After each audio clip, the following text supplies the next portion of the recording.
السلام عليكم، كل عيد وانتم طيبين. وربنا يعود عليكم الأيام بخير يا رب. طبعا كانوا بيقولوا يا بخت اللي ليه صاحب صعيدي. أنا ربنا رزقني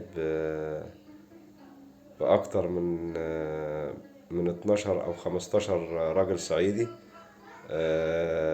كلهم أدب الدنيا وأخلاق الدنيا وناس رجولة بصراحة.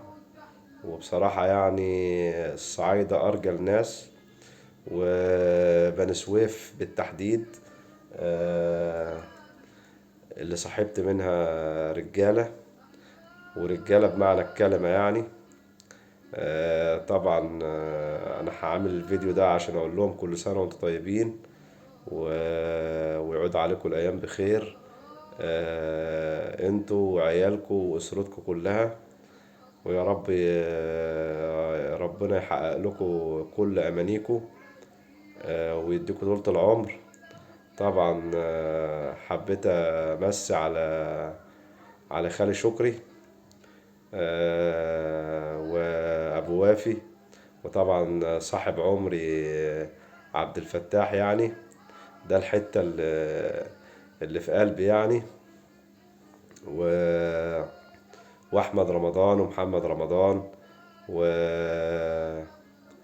ومحمد وافي وسيد وعرفة ومحمد ربيع. طبعا انا مش عايز انسى حد، بس لانهم كلهم اخواتي بصراحة، وانا بصراحة بتشرف بيهم يعني.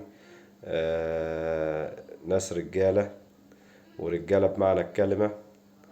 واحب اشكرهم واقول لهم كل عام وانتم بخير، وعيد مبارك عليكم. وبجد بجد يعني يا بخت اللي صاحب صعيدي.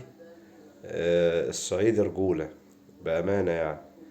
وكل عام وأنتم بخير، وعيد مبارك عليكم يا رب، ويعود عليكم الأيام بخير يا رب.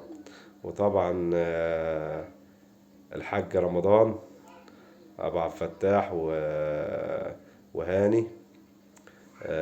طبعا بحب أقول له برضو كل عام وأنت بخير، كل عيد وأنت طيب، أنت والحاجة. ربنا يعود عليكم الأيام بخير يا رب. كل سنة وانتم طيبين، وعيد مبارك على الأمة الإسلامية كلها، ويا رب يفرح الناس كلها يا رب. السلام عليكم ورحمة الله وبركاته.